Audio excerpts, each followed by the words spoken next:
Hey guys, welcome back to Let's Talk. Today we've got Limyoli Moni discussing the education sector with us.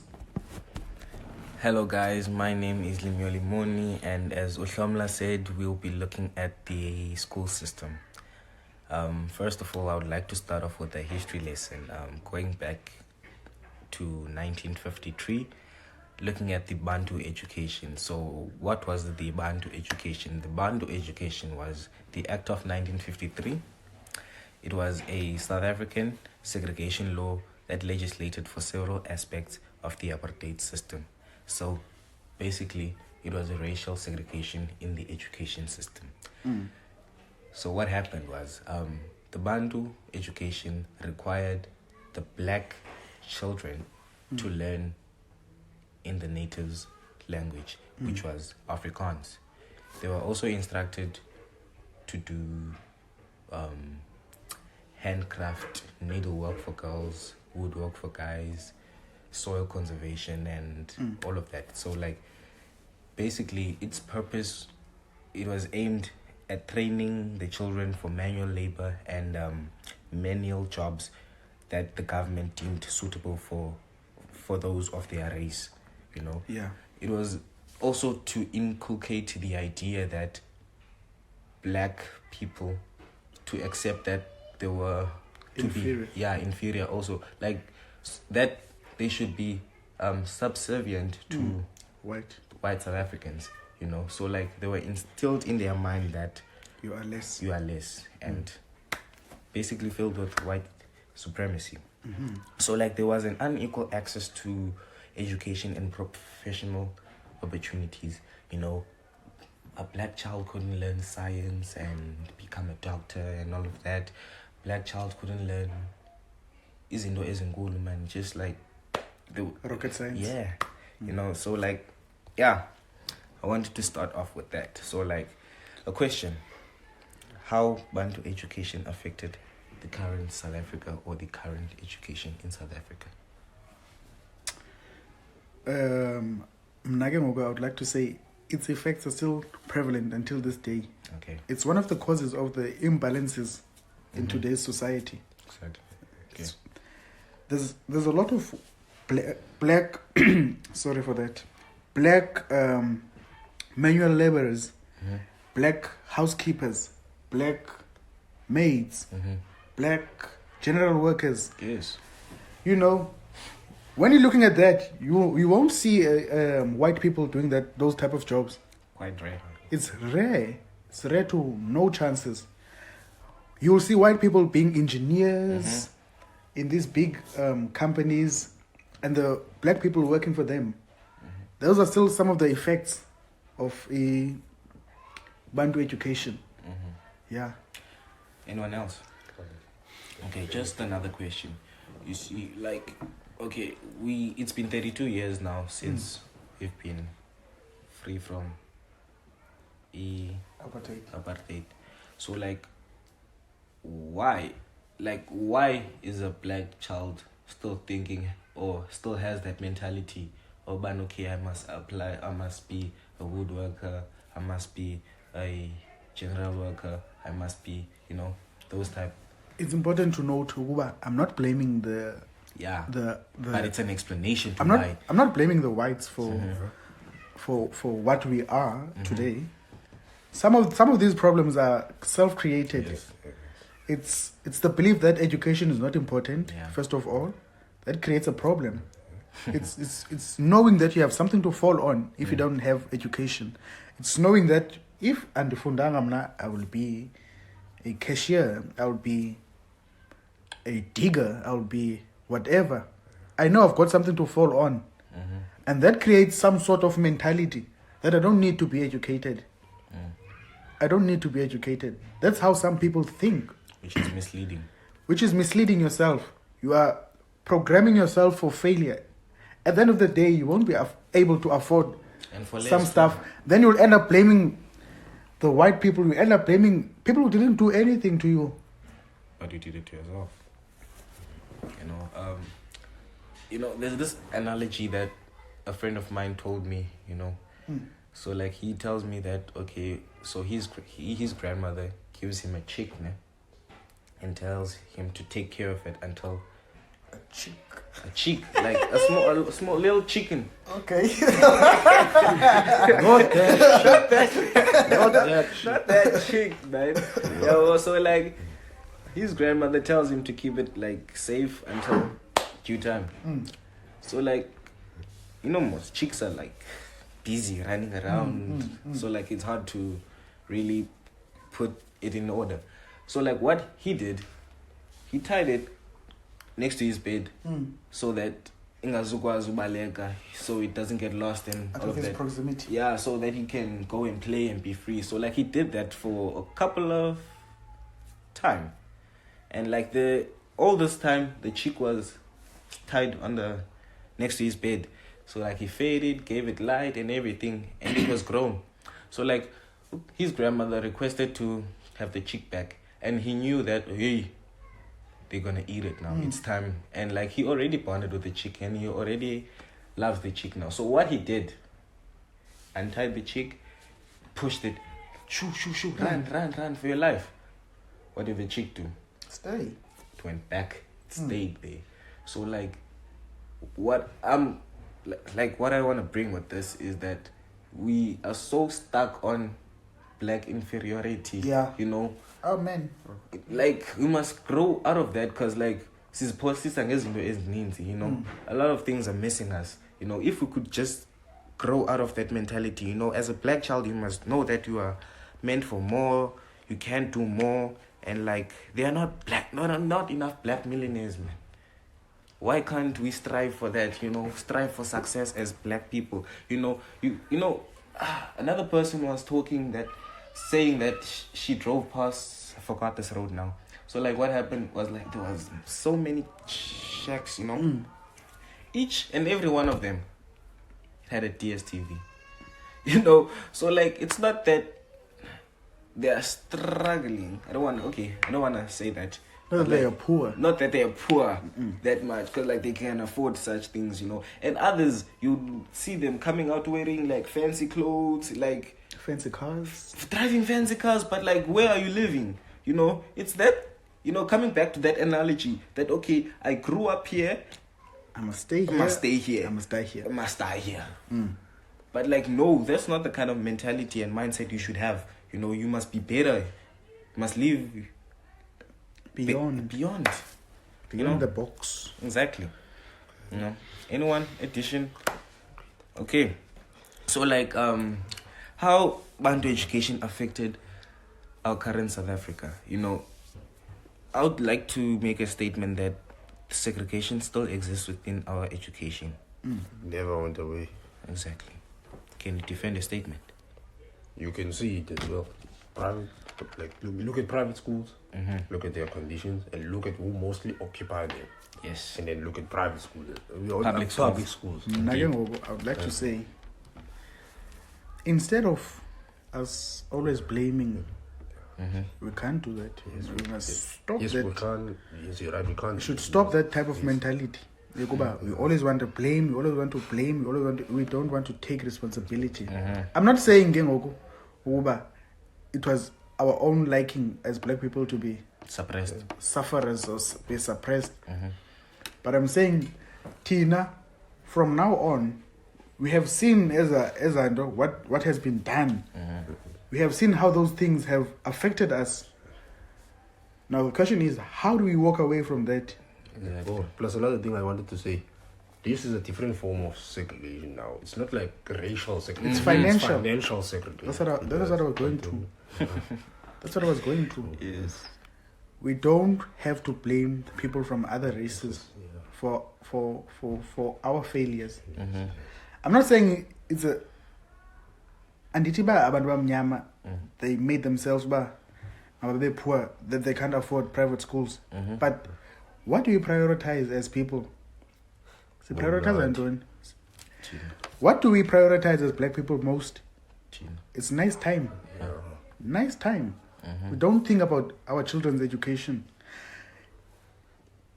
Some private schools are not even that expensive. Yeah, look at Spark. I think it's one of them. I think it's mostly occupied by blacks.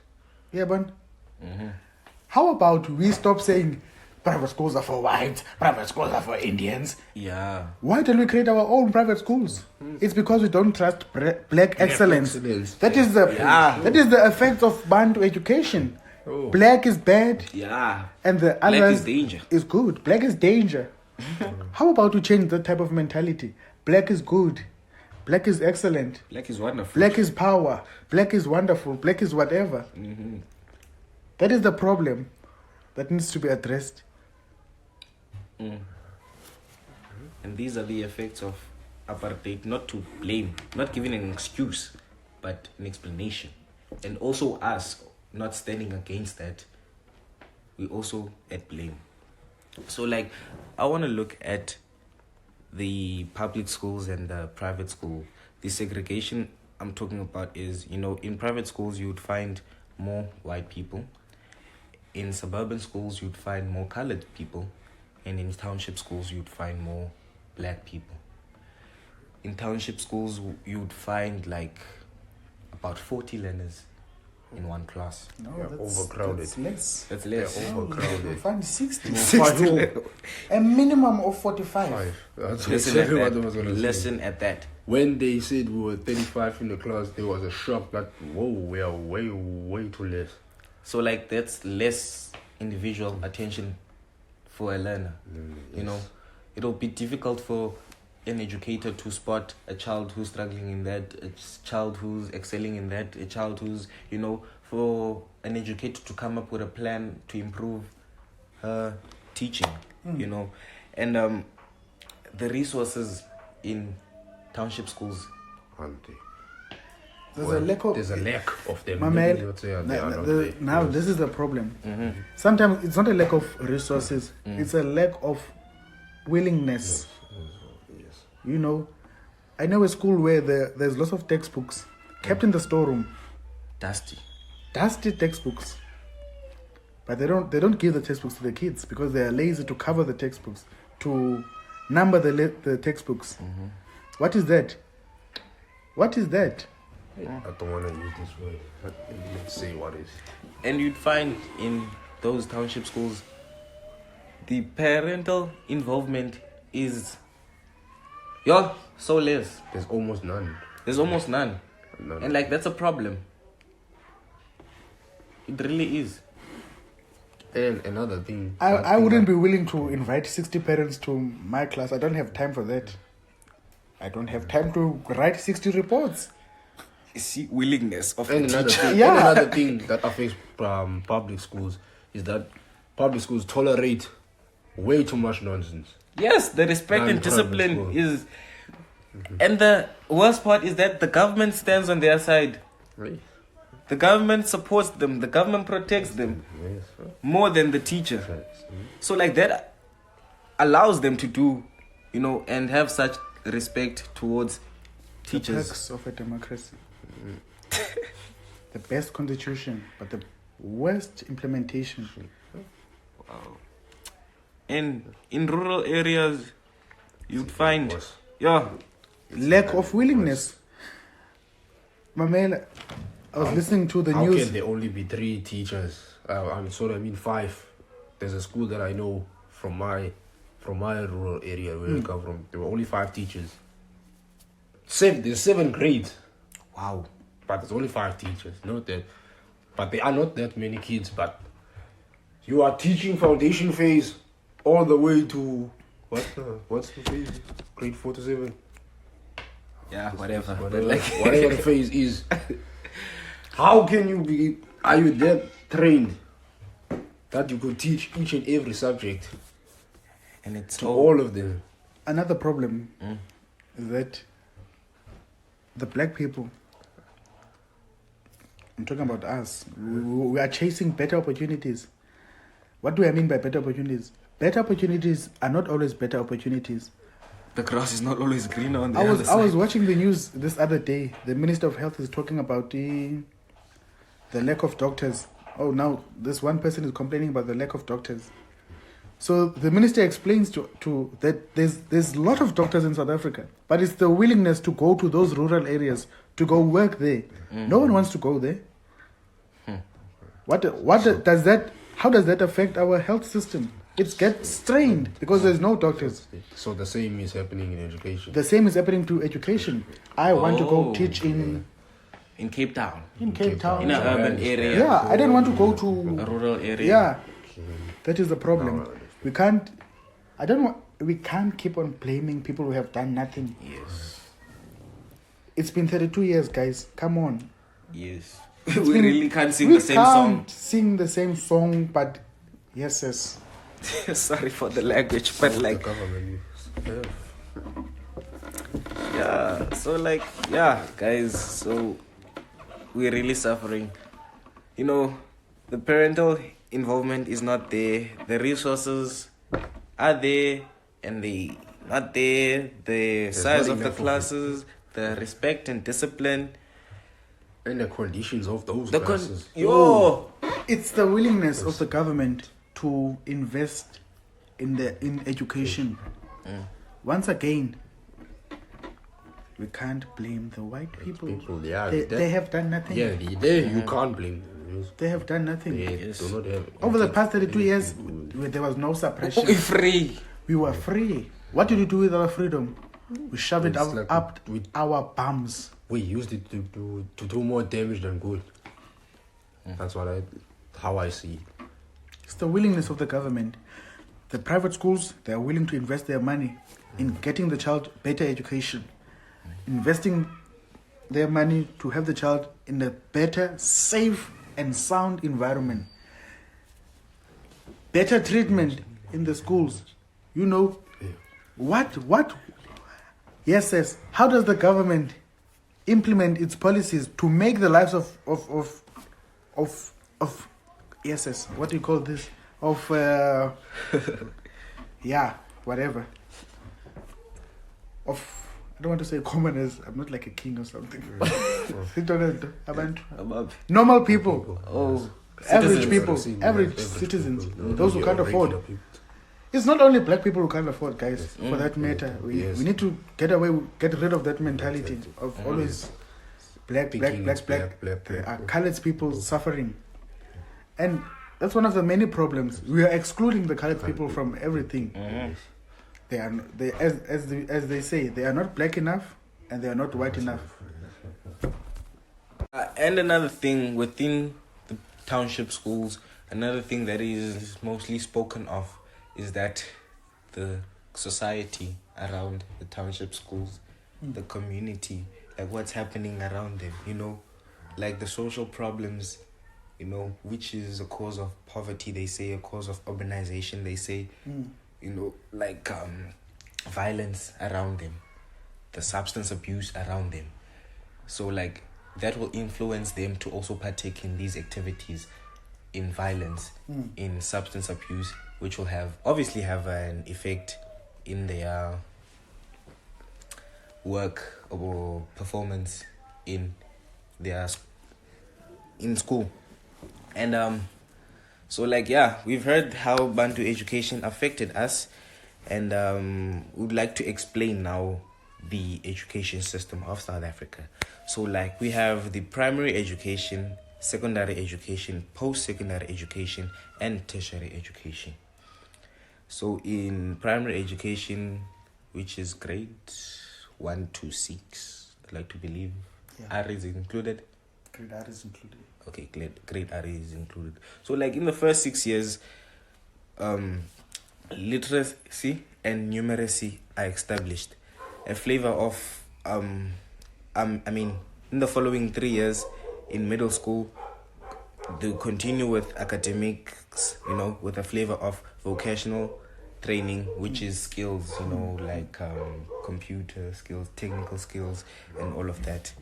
And then in secondary education, generally, like the standards is high there. Yeah. So like, you're not spoon-fed. It's not like primary anymore. So like you have to work, and like it changes, like the performance and the results literally show. But this is not primary.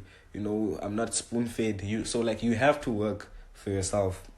And then vocational training or education is mainly provided by colleges, you know. So like another thing I would like to explain and I would like us to talk about is like grade 9. After grade 9. So like after grade 9 you get like a certificate. Some sort of certificate. So like you can ngayek school basically. You can leave school and like go to college. I wanted to talk about that. Cause like, you know, there are kids that are not meant for mainstream. And like I want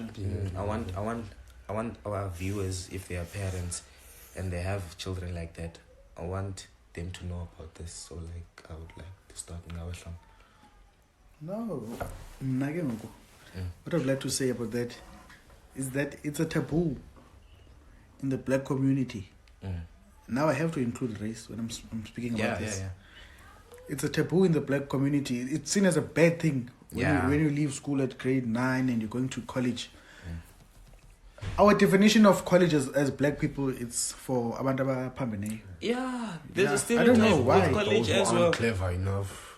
We need to break those. But that's not true at all. There is. How the hell would there be engineering a college, but it's for abantu abaphambeneyo?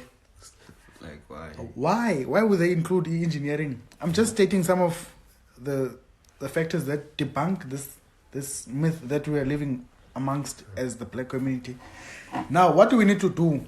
We need some sort of education. We need some sort of outreach programs. We need some sort of the colleges coming out to explain to the people, what is the college about? What is the college about? They are school of skills.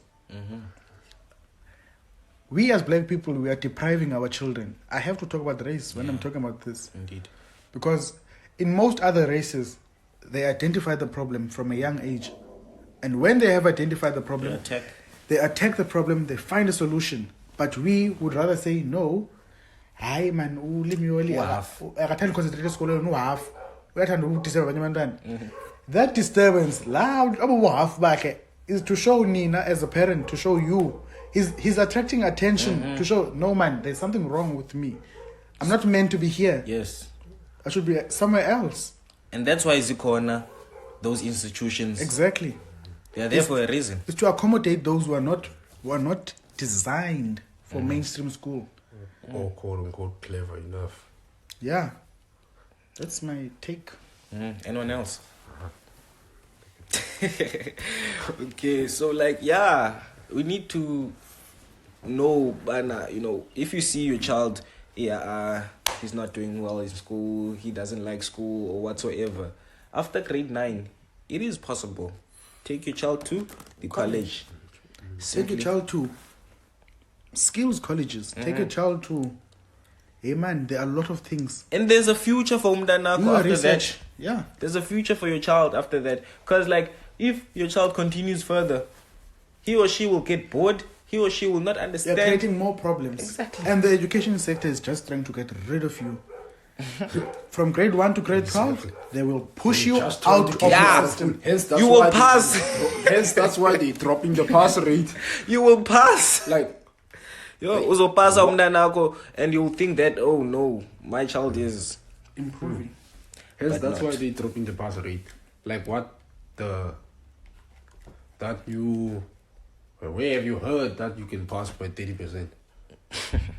I don't think there's any other country in the world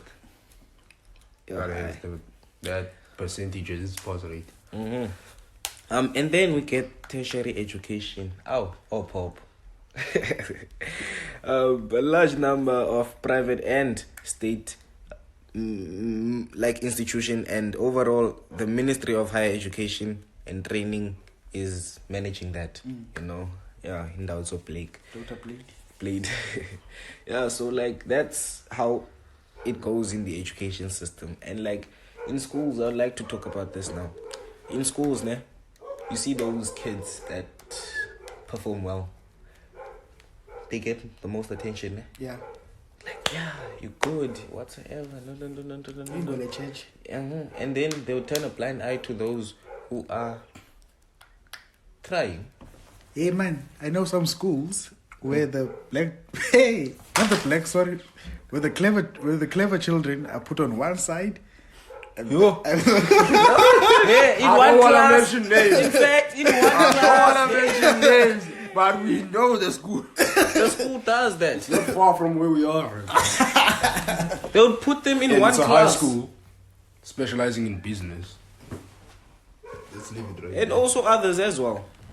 But They like, put the clever children in one row. They put the other children on the other side of the class. They focus call, on. They call the other side of the class where kids aren't doing so well, the ICU. yo, That's what they call it. that is crazy. They would turn a blind eye to those that are trying to do their best, those who are average, you know, the average learners. And what I find is that, you know, there are kids that have big dreams, like they have like huge dreams, but like their academic performance is And then once again, one of the many problems is the parents forcing the kids to stay in school. While you can see there's a problem. You're expecting the child to be a lawyer, a judge, a doctor for that matter. But yes. yeah, it's crazy. But in school, so like yeah, they'll turn a blind eye to those who are trying, and that would discourage them, you know. Whereas out of those kids, kuko entrepreneurs, kuko the best cooks, kuko the best actors, Mechanics. you know, like things that doesn't need physics and science, things that doesn't need maths and all of that, things that doesn't need studying, you know. Out of those kids, kuko the best soccer players, the next Messi, the next Ronaldo, you know.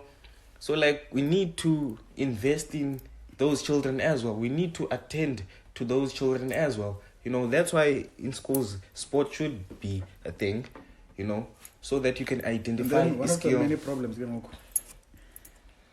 once again, I have to include race. In black schools, we don't prioritize sports. Yes. Sports is not a priority in black schools. After school, we all go home. There's no extramural activity or none of that. And the street will teach us. The street will be our extramural activity. We'll be exposed to a lot of things. You know? Okay, that's about it. That's about it for today. So like the main thing is, you know, us as black people, we need to change. We need to grow out of this nutshell that we are inferior and the white is superior, and that we should, you know, bow down to the white. We need to work, earn, and grab what is ours. Stop prioritizing fun. Yeah. And like, cause like, If you have kids, invest in your kids. Stop going out and going to drink a Hennessy. At home, there's no food. At home, your child doesn't have a calculator. Your child doesn't have a pen. You don't know how much. You have the books guts to cost. go. To drink Henny's, how much does it cost? How many books is that? Half of the station. I'm not blaming those. I'm not talking to those who don't have kids. I'm talking to those who have kids. You can't afford to go drink a Hennessy, but your child doesn't have books at home. Don't know a dictionary. even those kids, they think that is fun, that is cool. They overhype alcohol.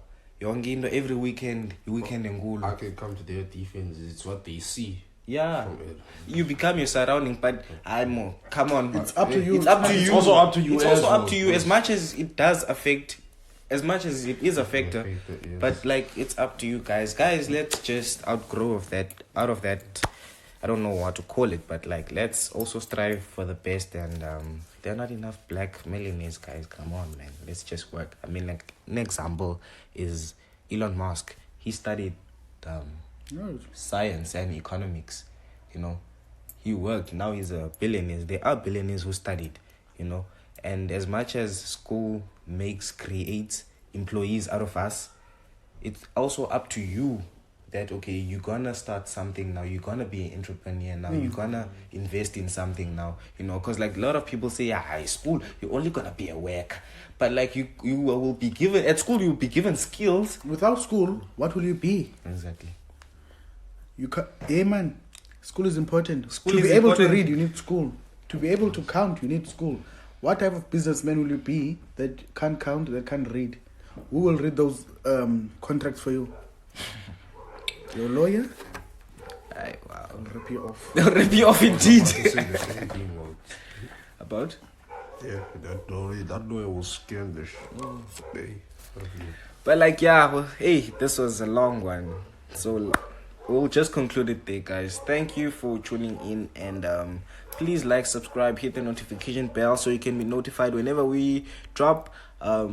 Watch our previous videos, share them so this reaches wherever it must be, you know. And like we always say, this is Let's Talk, signing out.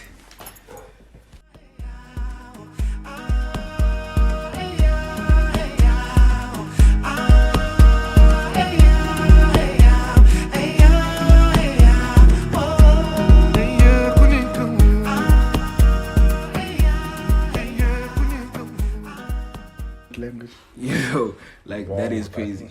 That must have been one fucked up system. Yeah. So Language, please. So like, just imagine, you know, the Chinese coming here and we would have to learn Mandarins, everything in Mandarin.